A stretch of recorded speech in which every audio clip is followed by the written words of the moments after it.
Queridos, 1 Coríntios capítulo 15, a partir do versículo 3. Diz assim a palavra do Senhor. 1 Coríntios 15, a partir do versículo 3. Pois primeiramente vos entreguei o que também recebi, que Cristo morreu por nossos pecados, segundo as Escrituras, e que foi sepultado e que ressurgiu ao terceiro dia, segundo as Escrituras, e que foi visto por Cefas, e depois pelos 12, depois foi visto uma vez por mais de 500 irmãos, dos quais vive ainda a maior parte, mas alguns já dormem. Depois foi visto por Tiago, depois por todos os apóstolos, e por último de todos apareceu também a mim como a um abortivo. Pois eu sou o menor dos apóstolos, que mesmo não sou digno de ser chamado apóstolo, porque persegui a igreja de Deus. Mas pela graça de Deus, sou o que sou. E a sua graça para comigo não foi vã. Antes trabalhei muito mais do que todos eles. Todavia, não eu, mas a graça de Deus que está comigo. Então, ou seja eu, ou sejam eles, assim pregamos e assim crestes. Ora, se pregamos que Cristo foi ressuscitado dentre os mortos, como diz algum de vós que não há ressurreição de mortos?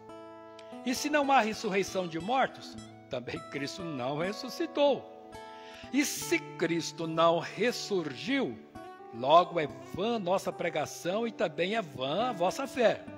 Somos considerados como falsos testemunhas de Deus, pois testificamos contra Deus que ressuscitou a Cristo, ao qual, porém, não ressuscitou, se na verdade os mortos não são ressuscitados. Pois se os mortos não são ressuscitados, também Cristo não foi ressuscitado. E se Cristo não foi ressuscitado, é vã a vossa fé, e ainda permaneceis nos vossos pecados. E também os que dormiram em Cristo estão perdidos. E o versículo 19, que será a base para a nossa reflexão: se esperamos em Cristo somente nesta vida, somos os mais infelizes. Outra tradução diz: somos os mais miseráveis de todos os homens. Queridos, a igreja de Corinto é uma igreja que era marcada por confusão. Confusão. Era uma igreja muito confusa, com alguns temas pregados pelos apóstolos. Quando você abre o capítulo 12, 13 e 14, esses 3 capítulos anteriores, Paulo vai tirar dúvidas da igreja de Coríntios com respeito aos dons espirituais. Ele começa dizendo: não quero que vocês sejam ignorantes, porque a igreja mostrava muita ignorância. Obrigado, querida. Muita ignorância, muito confusa com respeito aos dons espirituais. E os dons espirituais são importantes. Os dons espirituais são fundamentais para a igreja. E a igreja de Coríntios não entendia o significado desses dons espirituais. E Paulo escreve 3 capítulos. Aí quando ele termina o capítulo 14, vai entrar no capítulo 15, ele muda bruscamente o assunto. Porque ele estava falando sobre dons espirituais e agora ele vai falar sobre ressurreição. Mas na verdade a igreja de Coríntios alimentava uma grande confusão com esses 2 temas. Não entendia nada sobre dons espirituais e não entendia nada sobre a ressurreição de Jesus. Tal é que no versículo que nós lemos aqui, o versículo 12, ele vai dizer assim para a igreja: ora, se pregamos que Cristo ressuscitou dentre os mortos, como dizem alguns de vós que não há ressurreição de mortos? Algumas pessoas da igreja de Coríntios não acreditavam na doutrina da ressurreição.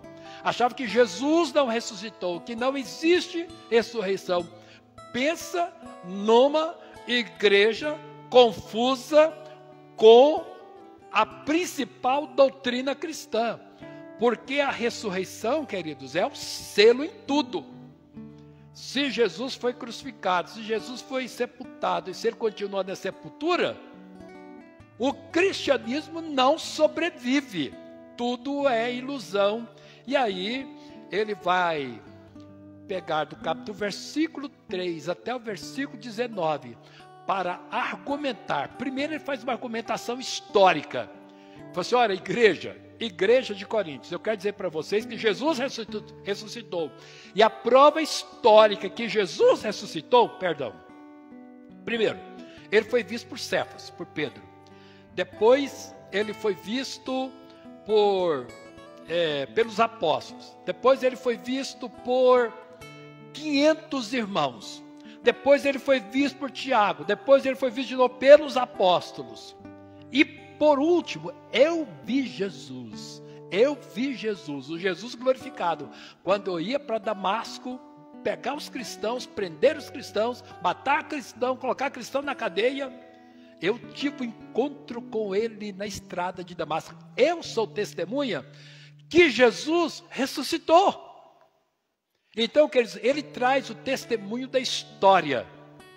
E depois ele vai argumentar a importância da ressurreição de Jesus nos versículos subsequentes, do 13 ao 19.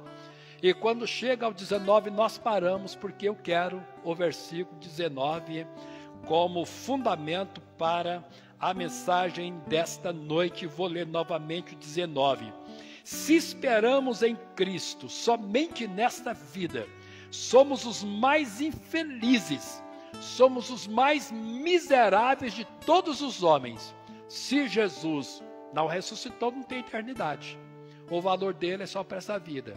E se nós esperamos em Jesus somente nessa vida, nós somos os mais miseráveis. Imagina os que morreram nas arenas, devorados pelos leões. Imagina os cristãos que morreram queimados. E imagina os cristãos que morreram perseguidos nesses 2000 anos. E imagina esse número de homens, de mulheres, de jovens, de adolescentes que abandonaram tudo por amor a Jesus e morreram.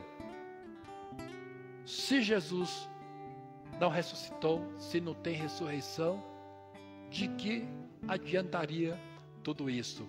Mas Paulo sela essa mensagem com o testemunho da história. Esse versículo 19, queridos, que ele abre para nós, todos nós, quando ele diz assim, olha, se nós esperamos em Cristo. Desse verbo esperar, surge o substantivo esperança. Esperança, queridos, não dá para ninguém respirar nessa vida se não tiver uma esperança. Esperança é aquilo que você agarra com unhas e dentes. Sabe quando alguém está numa situação que precisa de uma tábua de salvação e de repente aparece, ele agarra com unhas e dentes, porque é a sua esperança. Jesus é esperança. E Paulo diz, se nós esperamos em Jesus somente para essa vida, nós esperamos em Jesus para esta vida e nós esperamos por Jesus além desta vida. Ou seja, olha que coisa linda, olha que mensagem linda da Bíblia. Nós temos uma esperança que vai além da eternidade, vai além dessa eternidade, nos projeta para a eternidade. Nós temos uma esperança que nos segura nesta vida, no nosso dia a dia, nos nossos projetos de vida. Se nós esperamos somente nessa vida, não, nós esperamos nesta vida e nós esperamos além desta vida. Significa, queridos, e é o tema para nós nesta noite, nós temos uma esperança que nos sustenta nesta vida e nos leva além dela. É uma bendita esperança. Paulo chama isso de bendita esperança. Por quê, queridos? A nossa esperança tem que estar fundamentada num Cristo ressurreto. A esperança que nos segura nesta vida e a esperança que nos leva além desta vida, ela tem que estar fundamentada num Cristo que venceu a morte. O Cristo que venceu a morte é o Cristo que vence tudo mais na nossa vida. Não dá para a gente ter uma esperança se não for em cima dessa mensagem da ressurreição. Por quê? A esperança que seja única e exclusivamente terrena é uma esperança insuficiente, queridos, muito fraca. Por quê? É uma esperança que visa apenas solução de problemas. Se eu tenho problemas, é justo que eu tenha uma esperança de que uma hora esses problemas se resolvam. Todos nós queremos assim, esperamos assim. Mas essa é uma esperança única, exclusivamente terrena. Se as coisas estão muito apertadas na minha vida, eu acho que eu já contei aqui uma vez, uma crise que a gente passou em casa, queridos, para comprar o pão de manhã cedo, a gente saía catando moeda na casa, sabia? Eu não sei qual foi o milagre das moedas, mas todo dia que a gente saía catando moeda dentro de casa para comprar o pão da manhã, a gente achava. Eu não sei onde essas moedas apareciam. Nas gavetas, nos bolsos, debaixo da cama, debaixo não sei mais de onde, mas a gente achava essas moedas. E nesse período de crise, o meu maior medo é chegar a hora da minha esposa fazer o almoço. Naquela época a gente jantava também, eu fazia o jantar, não tinha nada. Eu tinha maior medo. Eu tinha maior medo de a minha esposa fazer um almoço e não ter os ingredientes para fazer o almoço. Eu estava obcecado, porque todo o dinheiro que eu ganhava, sabe o que eu fazia com ele? Corria para o mercado e fazia compra. Todo o dinheiro que eu ganhava, corria para o mercado e fazia compra. Todo o dinheiro corria para o mercado e fazia compra. Compra de mercado eu tinha em casa. Eu estava obcecado com isso. Se alguma pessoa vive um momento de luta, de crise, de dificuldade na vida, qual é a expectativa? Amanhã eu vou ser próspero. Amanhã as coisas vão mudar. As coisas vão melhorar. A gente vai crescer na vida. Conforto emocional é importante para nós, sucesso profissional é importante para nós, mas, queridos, a nossa esperança cristã é diferente, porque ela está em cima de um Jesus que ressuscitou, um Jesus que venceu a morte, que venceu o tempo. A nossa esperança não está presa apenas no tempo, ela extrapola o tempo para a eternidade. Se ela tem poder para nos projetar na eternidade, imagina o poder que tem para o dia de hoje. É isso que Paulo está dizendo. Se nós esperamos somente nessa vida, nós somos os mais infelizes, nós somos os mais miseráveis, nós somos os mais desgraçados. É isso que o texto está dizendo. Nós somos os mais desgraçados de todos os homens, porque a gente só espera nessa vida. Mas quando se trata de um Deus de poder, nós encontramos um Deus que tem domínio sobre a eternidade. A nossa vida está projetada lá, e tudo aqui tem sentido lá. Só para os irmãos saberem o que a gente está dizendo. Imagina os irmãos, mas que eu tinha uma caneta aqui. Ela quebrou o leite, não, está aqui. Imagina, os irmãos, que essa caneta seja uma corda. Imagina que seja uma corda. Aí essa aqui é a ponta da corda. Imagina que essa corda atravessa o templo, atravessa a rua, atravessa Taguatinga Sul, atravessa o DF, atravessa o Brasil, atravessa o oceano, atravessa os outros países, começa a dar volta em torno da Terra, e você quer saber onde está o fim dessa corda, e você vai correr, que você quer pegar a outra ponta, uma ponta está aqui. Aí ela dá uma volta, 10 voltas, 100 voltas, 1 milhão de voltas em torno da Terra, e você não acha a ponta dela. Mas essa pontinha aqui tem uma marca vermelha. A marca vermelha dessa corda é a nossa vida aqui. Esse resto da corda que dá 1 milhão, 10 bilhões, trilhões de voltas em torno da Terra, e você está correndo para ver o final dela. Você não vai ver o final dessa corda, porque ela representa a eternidade. Queridos, o Jesus, mas aqui a pontinha dessa corda tem uma marca vermelha. Essa marca vermelha representa a nossa vida aqui na terra. 80 anos, 100 anos, 110 anos. Eu quero dizer, quando Paulo diz, nós esperamos em Cristo, eu espero em Cristo nessa pontinha vermelha, que representa a minha vida nesse mundo, e eu espero Jesus ao longo dessa corda, que a outra ponta não tem fim, você não vai achar nunca. Representa a nossa eternidade. O Cristo que morreu, o Cristo que ressuscitou, Ele garante a minha vida nessa pontinha vermelha. E esse Cristo que morreu e ressuscitou, Ele garante a minha vida ao longo de toda essa corda, que só tem essa ponta aqui, a outra você nunca vai achar, porque representa a sua eternidade. A morte de Jesus, a ressurreição de Jesus, está dizendo, essa pontinha vermelha está garantida. Você espera em Jesus? Você confia em Jesus? Você se alimenta de Jesus? Você está firme em Jesus? Essa pontinha vermelha está garantida, é a sua vida terrena.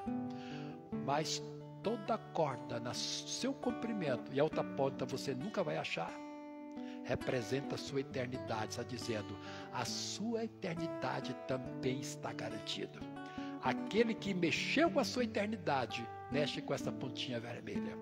Mas ele está dizendo que essa pontinha vermelha significa que ela reflete toda a eternidade, porque todos os seus anseios, todos os seus projetos de vida expressos nessa pontinha vermelha tem tudo a ver com a corda no seu comprimento. Entendeu? Se esperamos em Cristo, eu espero em Cristo, a igreja espera em Cristo. Homens e mulheres de Deus esperam em Cristo.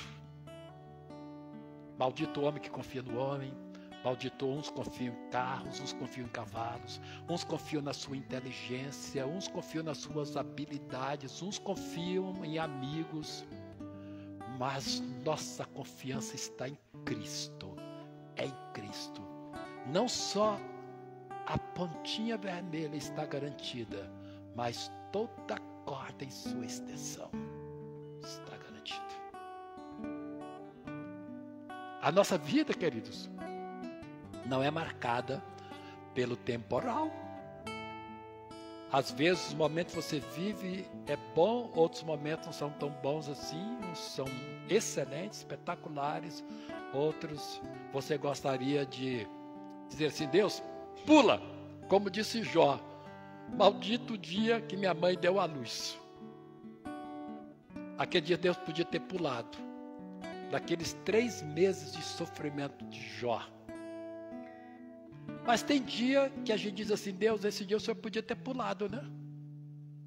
Não podia estar não precisava estar na minha agenda, no meu diário, aquele dia ruim, de choro, de lágrimas, de pranto. Mas você se sente abandonado, desamparado. Mas eu quero dizer para você que o Cristo que morreu, o Cristo que ressuscitou, Ele garante a sua vida do princípio e pela eternidade. Garante, está garantido. Sua vida está garantida.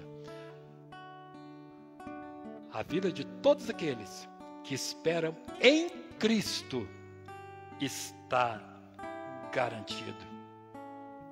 Por isso, queridos, Paulo diz, seria profundamente lamentável, se a nossa esperança não estivesse em Cristo, ou se eu esperar em Cristo somente para esta vida, meus queridos, eu estaria reduzindo Jesus a nada. Jesus não veio para garantir apenas a pontinha vermelha da corda. Jesus veio para garantir a corda em toda a sua extensão. Eu estaria reduzindo Jesus a nada. E o que a Bíblia diz? Ele é o Senhor da morte e Ele é o Senhor da vida. Jesus é Senhor. Para você entender o que significa o senhorio de Cristo, a soberania de Jesus, a grandiosidade de Jesus, se você quiser entender a excelência de Jesus, Não falte a escola dominical nesse próximo domingo, porque é o primeiro capítulo de Colossenses. Ele é o Senhor. Da corda em toda a sua extensão. Meus queridos, o que Paulo está querendo dizer com isso é que a nossa vida hoje está alinhada com a nossa eternidade. Se eu tenho uma visão, se eu tenho um entendimento das minhas necessidades hoje, Deus está dizendo para mim: filho, as suas necessidades hoje e o cuidado meu com você hoje tem reflexo pela eternidade. Quando eu estou cuidando de você, eu estou cuidando da sua eternidade. Quando eu te cerco com meu cuidado, eu estou cercando a sua eternidade com esse cuidado. Todas as nossas experiências hoje, queridos, elas estão alinhadas com a nossa eternidade. Por isso, esperar em Cristo não é só nesta vida. Esperar em Cristo nesta vida significa esperar por toda a eternidade. Se fosse somente nesta vida, nós estaríamos fragilizados na hora da morte. E aí? Se Jesus é só enquanto eu estiver vivendo, e a hora que chegar a morte e alguém morrer sem Jesus? A maior obra de Cristo, queridos, foi a sua morte selada com a sua ressurreição. Que capítulo da Bíblia, que capítulo, né? Paulo termina falando os dons espirituais, ele muda bruscamente, violentamente, para o tema da ressurreição, porque ele diz assim: esses eram os dois problemas que a igreja de Corinto tinha. Não sabia nada dos dons, e alguns diziam que não havia dentro da igreja de Corinto. Não sabia que tinha a ressurreição dos mortos. E aqui, queridos, deixa eu fazer uma pergunta para você. Já que tudo hoje na nossa vida está alinhado com a eternidade, como é o seu dia a dia? Vou ser mais objetivo na minha pergunta. Quando você ora, o que é que tem nas suas orações? Qual é o conteúdo das suas orações? A gente só ora pelo dia, pelas nossas necessidades hoje, comemos, vestimos, andamos, queremos segurança, queremos paz, queremos pagar as contas, queremos resolver problemas de relacionamentos, problemas de família, de filhos, queremos resolver problemas, N problemas. Qual é o conteúdo da nossa oração? A nossa oração só nos projeta para a vida hoje, ou as orações que nós fazemos nos leva a projetar para a eternidade? Esse Deus eterno, esse Deus glorioso, né? Jesus morreu, nos salvou, nos libertou, nos perdoou. Nosso nome está escrito no livro da Bíblia. Um dia nós estaremos no céu. Vamos ver coisas que os olhos nunca viram, no coração nunca imaginou, os ouvidos nunca ouviram.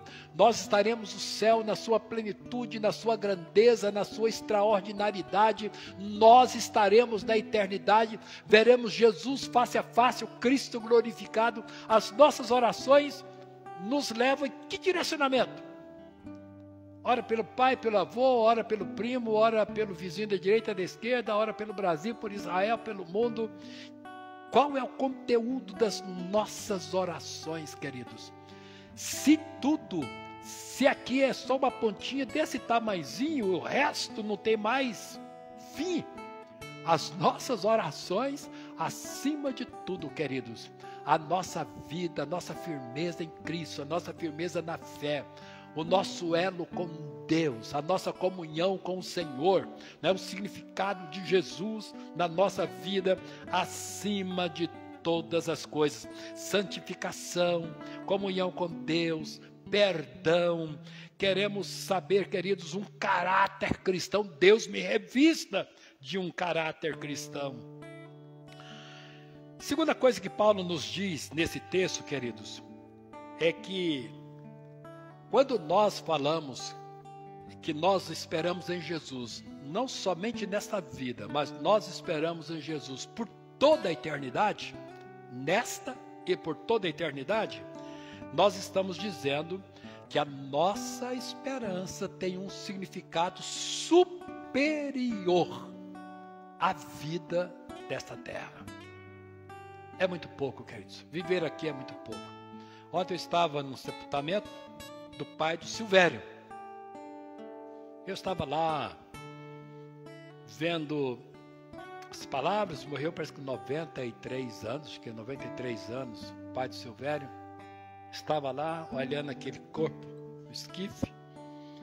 Um homem que tinha um coração muito duro, muito resistente, não admitia falar do evangelho, mas Deus levantou um neto para cuidar dele. E de vez em quando tinha umas pessoas corajosas lá para confrontar, e eu ouvi algumas palavras assim, de esperança, de ministração na vida dele. Sabe aquele que morreu às 5 horas da tarde? Ou aquele que foi contratado às 5 horas da tarde?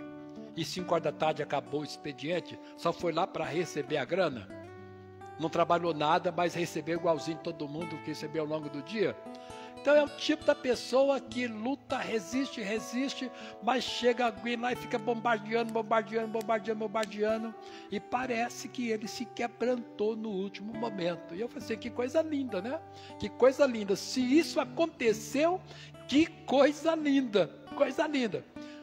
5 horas da tarde. É assim, no último momento da prorrogação do segundo tempo, mas parece que teve um encontro com Jesus. E aí rasga os céus de baixo para cima, numa visão gloriosa de um Deus maravilhoso. Meus queridos, ter uma esperança que é fundamentada em cima de um Cristo ressurreto, significa dizer, para você dizer, nós dizemos, a minha esperança é superior, é de nível superior, porque me tira da terra e me projeta nas alturas. Nós vivemos no nível mais elevado, nós vivemos no nível maior da graça de Deus, do amor de Deus, da bondade de Deus. O Cristo que morreu, o Cristo que ressuscitou. Isso significa, queridos, que na nossa vida, o que está morto, ressuscita, revive. Chegam lá com a mão ressequida, sequinha, sem vida, não tinha circulação sanguínea, não tinha nada, os nervos mortos. Jesus chega e diz, estenda a tua mão. Estendeu. Estava morta. Viveu, ressuscitou. Ressurreição. Tinham lá com as perninhas toda fininha, nunca caminhou, levado de cima de uma cama. Jesus disse, levanta-te, pega a tua cama e vai para a tua casa. Queridos, você acredita porque está na Bíblia. Doutor Bruno, a gente acredita em algumas coisas porque está na Bíblia. Porque a Bíblia diz que ele levantou, pegou a cama, colocou nas costas e foi embora. Ele não fez fisioterapia. Dá para acreditar, doutor Bruno? Dá para acreditar. Está na Bíblia, Jesus fez. As pernas do homem ressuscitaram. Queridos, este é o poder do Cristo vivo. O que está morto, ressuscita. É uma experiência superior, uma esperança superior. Morreu, vai ressuscitar. E gera transformação, gera profunda transformação na nossa vida. Todos os nossos valores são transformados, né?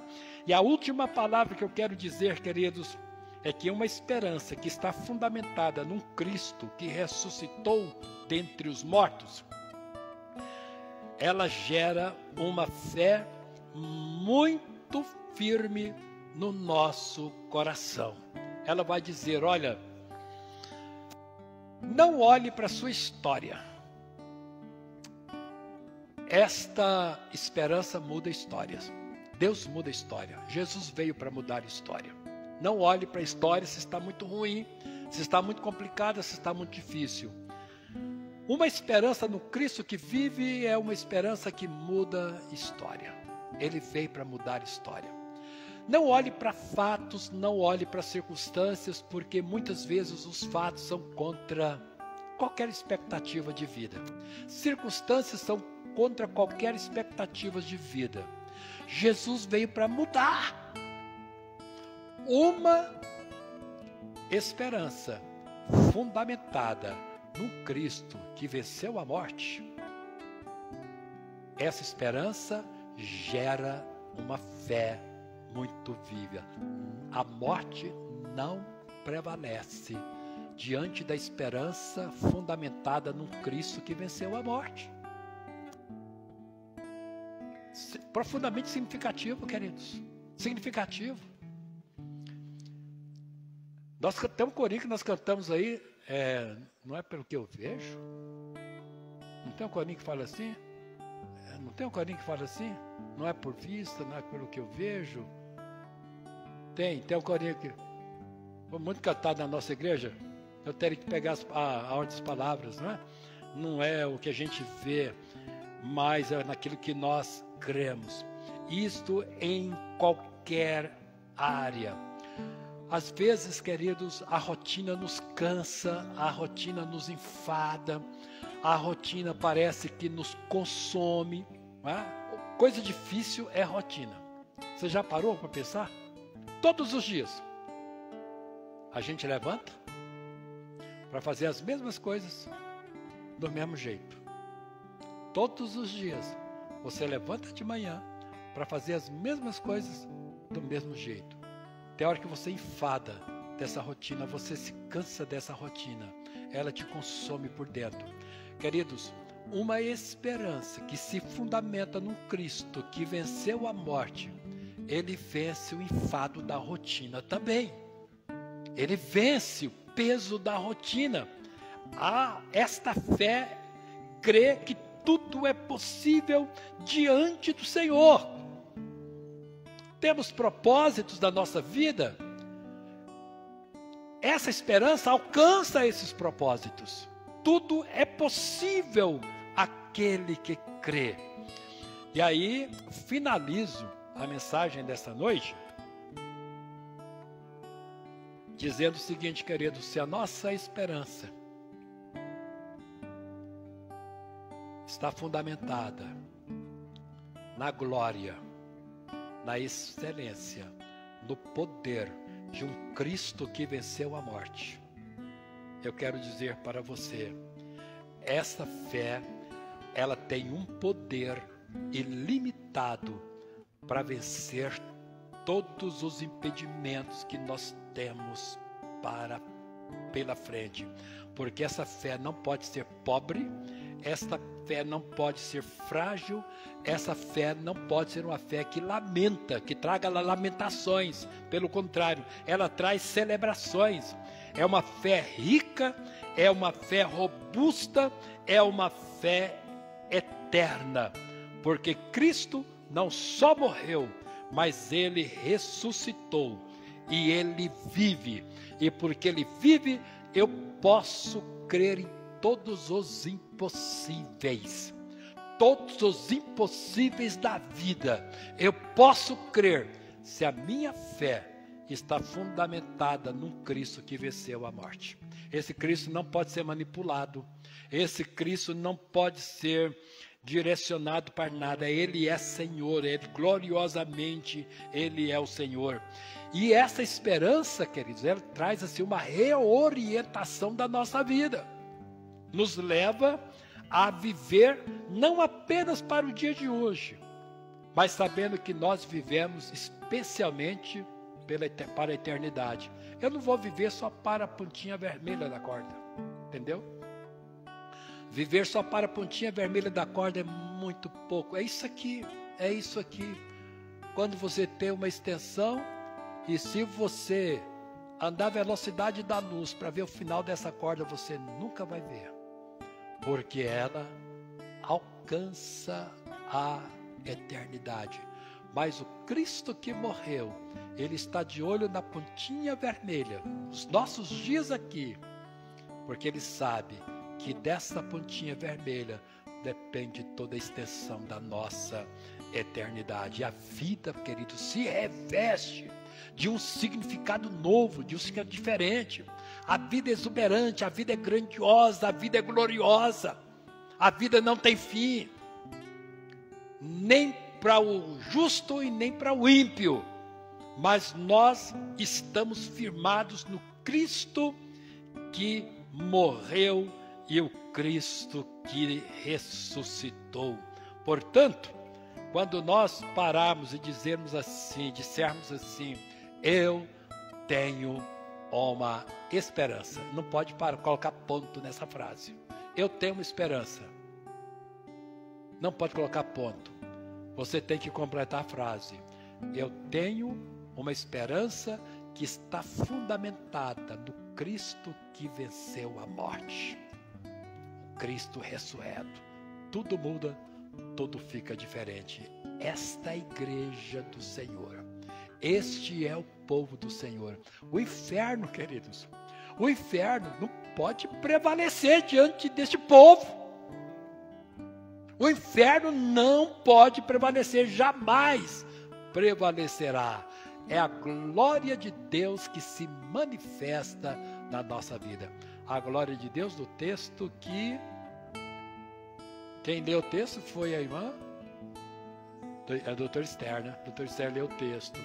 Isaías viu aquela glória. Jesus está lá, queridos. O poder da ressurreição já alcançou o trono de Deus, o trono da glória. Jesus está sentado à direita de Deus, nesse resplendor de glória, com os olhos na pontinha vermelha da corda. Porque ele sabe que dessa pontinha vermelha depende toda a extensão da corda. Que Deus os abençoe. Que o Senhor fortaleça a nossa fé. Que em nenhum momento você se sinta fraco. Que em nenhum momento você se sinta abandonado. Que em nenhum momento você se sinta frágil. Não se sinta frágil. A glória de Deus te envolve. O poder de Deus te envolve. A sua vida, a sua fé já alcançou, já mexeu com a eternidade quando Jesus levantou dentre os mortos. Bendita fé, bendita esperança. Amém, queridos? Que Deus nos abençoe. Glória a Jesus. Quero orar com você. Quero orar com você. Pastor Figueiredo vem aqui encerrar o culto, orando com essa igreja, ministrando. Mas eu quero primeiro que você fique em pé e louve a Deus pela esperança que você tem. É uma esperança viva, é uma esperança gloriosa, é uma esperança grandiosa, é uma esperança bendita. Glorifique o Senhor por esta esperança. E depois o pastor Figueiredo vai orar e encerrar o culto desta noite. Glória a Jesus. Mas cante assim antes. Não, não, olha as circunstâncias, não, não. Olha o seu amor. Olha o seu amor. Por estar alegre estou. Não, não, olha as circunstâncias. Não, não, não. Olha o seu amor. Olha o seu amor. Não me guio por estar alegre estou. A paz que eu sinto em minha alma não é porque tudo me vai bem. Essa paz que eu sinto em minha alma é porque eu amo ao meu Senhor. Não, não olha as circunstâncias, olha o seu amor, olha o seu amor. Não me guio por vistas, alegre estou. Não olha as circunstâncias, olha o seu amor. Não me guio por vistas, alegre estou. Ainda que a terra não floresça, e a vide não dê o seu fruto, ainda que os montes se lancem ao mar, ou que a terra trema, hei de confiar. Não olha as circunstâncias, olha o seu amor. não me guio por vistas. Alegre estou, não olho as circunstâncias, olho o seu amor, não me guio por vistas. Alegre estou.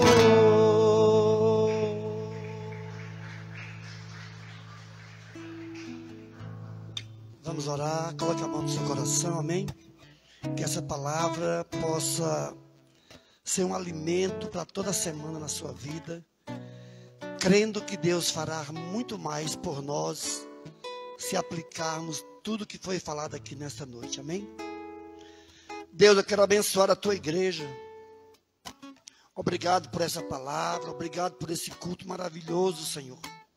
Nos dê uma semana de bênção, de paz, de prosperidade, de cura, de milagre. Deus, em nome de Jesus, ó Pai, obrigado porque mais uma vez ouvimos aqui a Tua palavra, que conforta o nosso coração, que traz esperança, que traz uma nova visão, Pai, do Teu reino. Deus, que o Teu povo, ó Deus, possa entender, compreender, que sem Ti, Pai, nós não somos nada, Senhor. Que a Tua graça e a Tua misericórdia venha nos alcançar a cada dia, meu Deus. Obrigado, obrigado mesmo, ó Deus, porque até aqui o Senhor tem nos ajudado. Despede o Teu povo agora, Pai, os que moram longe, os que moram perto, que o Senhor possa levá-los debaixo da Tua proteção, Senhor, livrando de todo mal, e que tenhamos uma semana, Deus, abençoada, Deus, para louvor e para a glória do Teu nome, ó Deus, atentos aos trabalhos da igreja. Terça-feira, oração. Quinta-feira, que é o culto, ó Deus, das bênçãos de Deus. Pai, derrama sobre nós essa unção a cada dia. Eu abençoo o Teu povo, em nome de Jesus. Que a graça do nosso Senhor e Salvador Jesus Cristo, o amor de Deus, o Pai, a comunhão e as consolações do Espírito Santo esteja em sua vida hoje e sempre, e ao que crer diga amém. Olhe para o seu irmão e diga: paz do Senhor, abençoado.